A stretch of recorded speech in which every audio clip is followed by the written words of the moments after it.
We're in Greece. No one shows up for a loser's party, my aunt texted.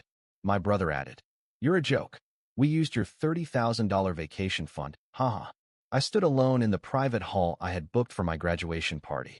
I whispered, "Then you'll love what comes next." That night, I froze his $84,000 business loan, blocked every joint account, and revoked access to all cards. I stood alone in the lavish private hall, staring at the elegantly decorated tables, each one perfectly set with fine china, crystal glasses, and satin napkins folded like tiny swans. The chandelier above me sparkled brightly, casting its glow across the empty room that was meant to celebrate my graduation. My heart pounded, not from excitement, but from humiliation. The only sound was the faint hum of the air conditioning and the echo of my own shallow breathing. The guest list had been sent out months ago. My family promised to come, to support me, to finally acknowledge the years of hard work I had poured into my degree while they basked in their vacations, debt-free lives, and entitled expectations. But tonight, not a single person showed up. And then my phone buzzed. A text from my aunt lit up the screen. "We're in Greece. No one shows up for a loser's party." Before I could even react, another message arrived, this time from my brother, Jason. "You're a joke. We used your $30,000 vacation fund, haha." I swallowed hard, my fingers trembling as I stared at his message. My $30,000, money I had saved for years, cutting corners, sacrificing vacations, skipping birthdays for myself, and driving a beat-up car, all gone. Used for their Greek escapade while I stood abandoned on one of the most important nights of my life. I whispered into the emptiness of the hall, my voice steady but cold. "Then you'll love what comes next." My fingers moved swiftly across my phone screen. Within minutes, I logged into our joint family business accounts. Jason's smug laughter echoed in my mind as I froze his $84,000 business loan. My pulse slowed, calm washing over me as I revoked their access to every shared account. No more joint credit cards. No more emergency transfers. No more free rides. I wasn't their safety net anymore. Tonight was the last time they'd treat me like a fool. The thing is, this didn't start last night. It didn't start with my brother stealing my vacation fund or my aunt mocking me from Greece. No, they had been building to this for years. I was the responsible one. Always. When Dad's business collapsed 5 years ago, who bailed them out? Me. When my brother Jason needed time to build his startup, who covered his rent, car payments, and even his groceries? Me. When my aunt lost half her savings in some MLM scam she swore was legitimate, guess who wired her $15,000 to keep the family afloat? Me. I worked overtime, took second jobs, lived in a tiny studio apartment while Jason moved into a suburban house he couldn't afford. My parents called him the ambitious one. I was the dependable one. Translation? The wallet. Your family. Family helps each other, Mom would say every time they called. You're single, you don't have kids, it's easier for you, my father would add. Jason, always the boldest, never even bothered to hide his entitlement. You're doing fine, he'd shrug, and I'm building something that'll help us all one day. Help us all. He meant help him. Help his bottomless appetite for luxury. The new SUV he leased. The beachfront vacations with his wife. The private school for his 2 spoiled children. All while he maxed out credit cards and funneled more debt into his failing business. I should have seen it coming years ago, but every time I tried to draw a line, they guilt me back in. Like that night 2 years ago when I told Jason I couldn't cover his payroll gap. He sat across from me at the bar, sipping his whiskey like nothing was wrong. "Come on, man," he said, flashing that smug grin. "You know how hard it is for small businesses these days. It's only 20 grand. You've got savings. If I go under, the whole family suffers." I stared at him. "You have employees. You have investors. Why am I the backup plan?" His smile didn't fade. "Because you're my brother." And like a fool, I wired him the money. It never stopped. When Mom called crying that they couldn't afford repairs on the house, $12,000. When my aunt needed dental surgery, $8,500. When Jason's wife accidentally overdrew their account 3 months in a row, I covered every overdraft fee. They always found a reason. They always had an emergency. And I always paid. Because family. But they never saw me. Not really. I was the silent pillar they leaned on, but never thanked. The ghost that funded their lifestyle. My sacrifices were never sacrifices, just his duty. I remember one family dinner that still burns in my memory like acid. It was last year, Thanksgiving. I had worked 16 straight days, barely slept, barely ate, just trying to make enough for the next wave of family emergencies. At dinner, as I quietly cut my turkey, Jason laughed loudly and said, "You know, Mark's actually lucky. No wife, no kids, no responsibilities. He can afford to play hero." The table erupted in laughter. My mother nodded in agreement. My father chuckled. I sat there frozen. They saw my entire existence as disposable. My hard work was a joke to them. And now? Now they'd stolen my $30,000 vacation fund. Money I'd saved for nearly a decade for the one trip I wanted to take before my next promotion, and used it for their Instagram-worthy Greek adventure. I could still see my aunt's text flashing in my mind like neon signs. No one shows up for a loser's party. And Jason, you're a joke. We used your $30,000 vacation fund. Haha. They laughed while I stood alone on what was supposed to be my night. Their betrayal wasn't spontaneous. It was the culmination of years of contempt. They never loved me. They loved my wallet. But what none of them expected was that I finally had enough. That night, as I watched the empty ballroom, I felt something inside me snap. Not break. Not shatter. Snap. Cold. Precise. Focused. I whispered to myself, "Now let's see how you survive without your bank account." The next morning, my phone wouldn't stop buzzing. Jason was the first one. "Jason, bro, what is that? Why is the business account frozen? The payroll's due today." "Me, you'll figure it out. You're a genius, right?" Then my mother started. "Mom, Mark, what did you do?" "Jason said you locked the accounts. That's the family business. You're going to ruin everything." "Me, you mean the business I personally bailed out 3 times? The one funded by my savings?" "No, I'm just done feeding, and I'm done being used." The panic spread like wildfire. My father called. My aunt texted. Jason's wife even sent me voice messages filled with fake sobs and accusations.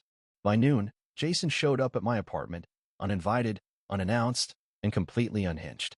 I opened the door to see him standing there, face red, fist clenched. "You think this is funny?" he barked, stepping inside like he owned the place. "You froze MY company. I've got vendors screaming at me. Payroll's overdue. My employees are threatening to walk. Do you have any idea what you've done?" I shut the door calmly behind him. "Correction. I froze my money. The same money you used to build your unsustainable business model. The same money you stole from my vacation fund, Jason." He scoffed, pacing like a trapped animal. "It was a family emergency. We thought we'd pay it back once business picked up." "Pay it back?" I laughed bitterly. "You mean after the last 12 times you promised that? After the last $84,000 loan you conveniently forgot to repay? Or maybe after my $30,000 that you took for your little Greek Instagram fantasy?" "You're being dramatic," he hissed. "We needed that trip.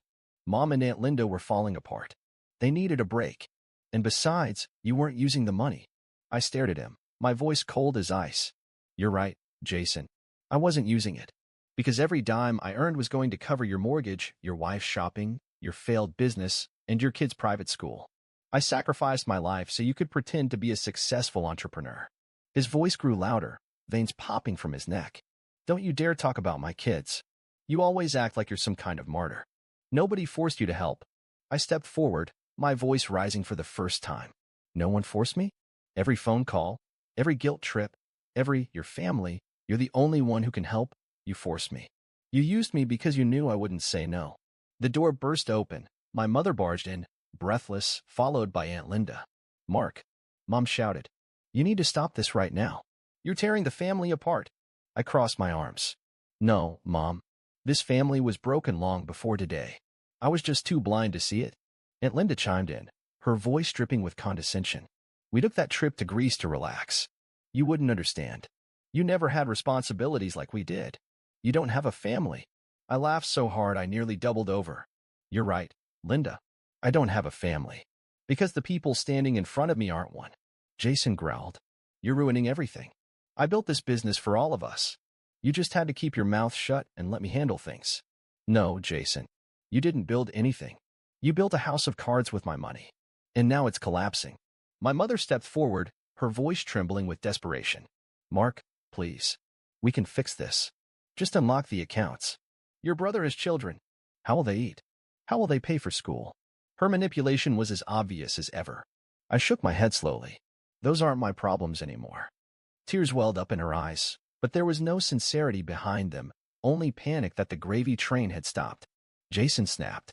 You're acting selfishly, and I won't tolerate it anymore. He lunged toward me, but I held up my phone. Take one more step, and this video goes public, I said sharply. Jason froze. His face went pale. The room fell completely silent. What video? My mother whispered. I tapped the screen and let the first few seconds play security footage from his office, showing Jason forging my digital signature on multiple bank documents over the past 2 years.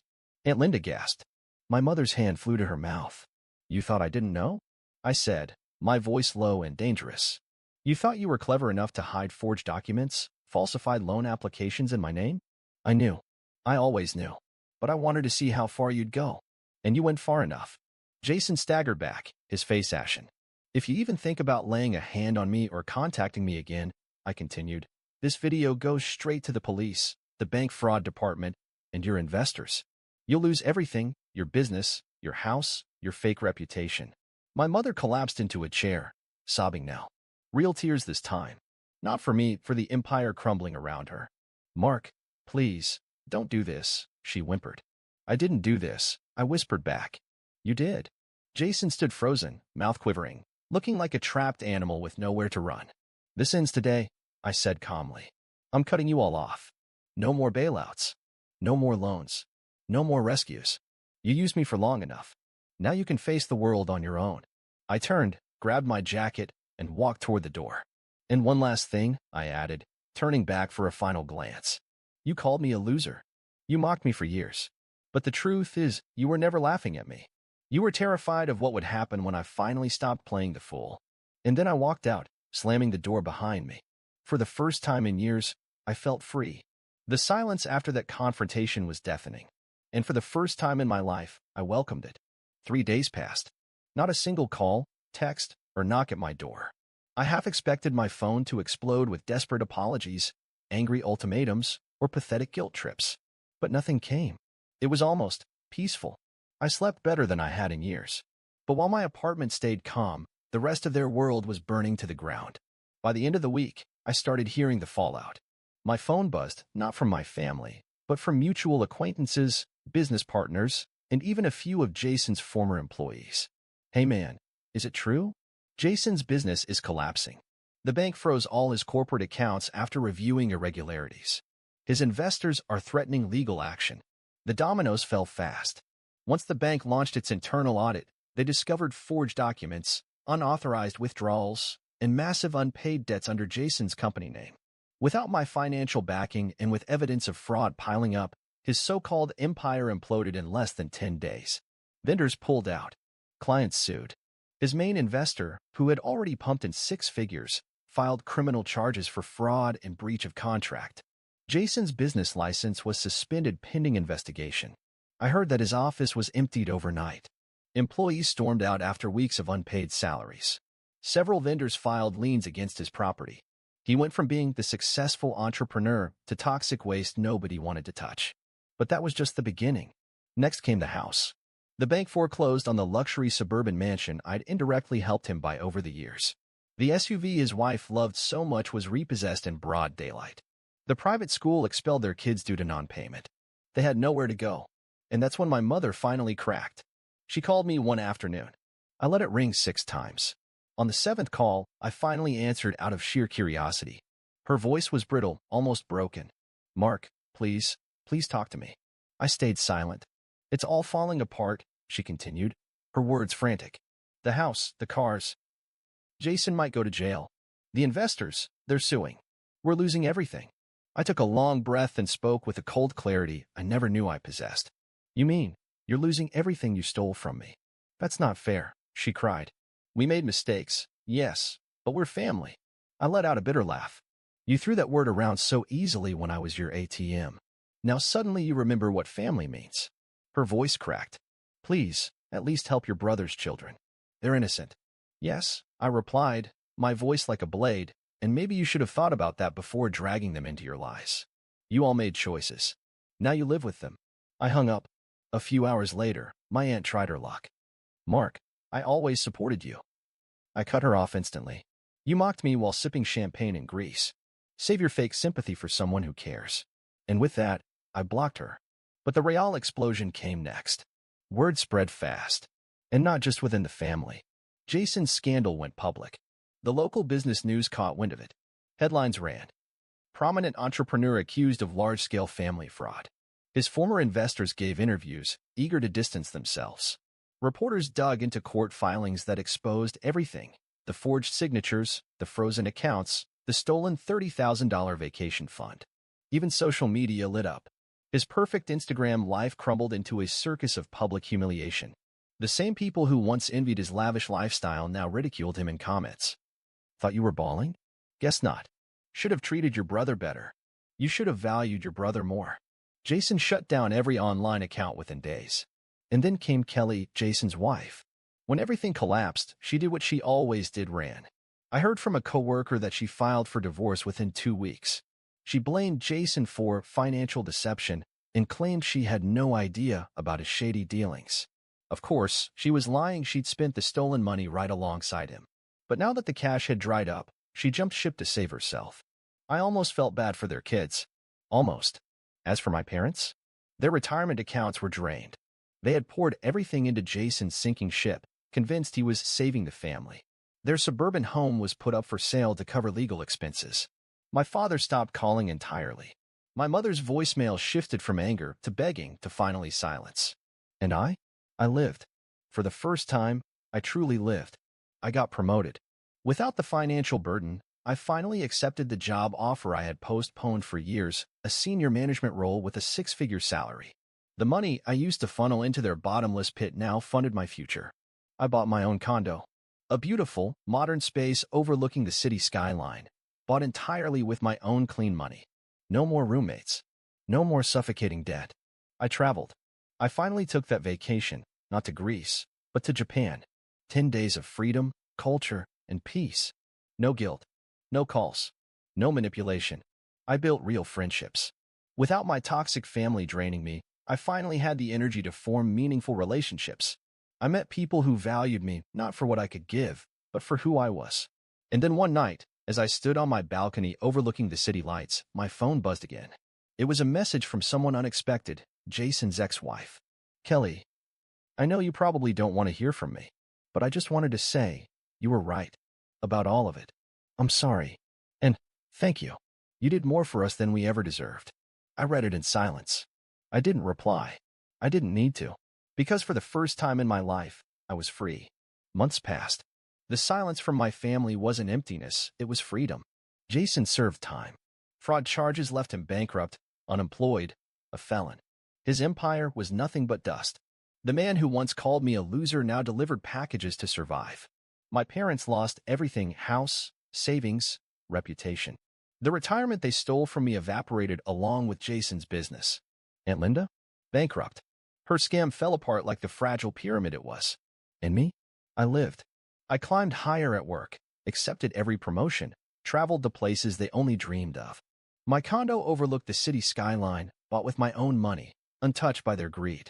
For the first time, I lived for myself. One evening, I received a final message from a distant cousin.